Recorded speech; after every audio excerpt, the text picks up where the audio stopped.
मुखेड तालुक्यात पावसाचा हाहाकार, 3 महिलांचा मृत्यू तर 56 जनावरे दगावली।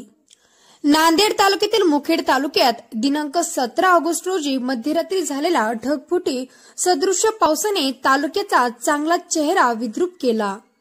लेंडी धरण परिसरासह रावणगाव, हसनाळ, भिंगोली, भासावाडी, पिंगोली, मारजवाडी, भेंडगाव, सांगवी मादेव यासारख्या गावात अचानक पाण्याचा प्रचंड लोट घुसला। या आपत्तीमध्ये 3 महिलांचा दुर्दैवी मृत्यू झाला असून 56 जनावरे वाहून गेली आहे।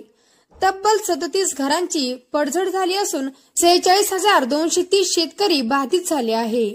प्राथमिक अंदाजानुसार 51,230 हेक्टर क्षेत्र पाण्याखाली गेले आहे।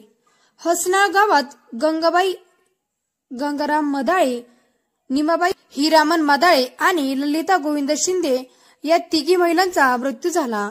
गावकऱ्यांनी सकाळपासून सुरू असलेल्या शोध मोहिमेत मृतदेह बाहेर काढले। अजून काही नागरिक बेपत्ता असल्याची माहिती स्थानिकांनी दिली आहे।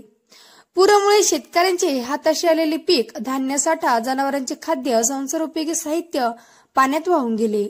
अनेक गावात घरे पाण्याखाली गेल्याने नागरिकांना रात्रभर सुरक्षित ठिकाणी आसरा घ्यावा लागला। ग्रामस्थांनी तातडीने मदत जाहीर करण्याची मागणी केली असून हे नुकसान भरून निघणारे नाही अशी हळहळ व्यक्त होत आहे। रावण गावात 225 नागरिक अडकलेले आहे। मशिदीवर आश्रय, रावणगाव येथे 225 नागरिक अडकलेले आहे।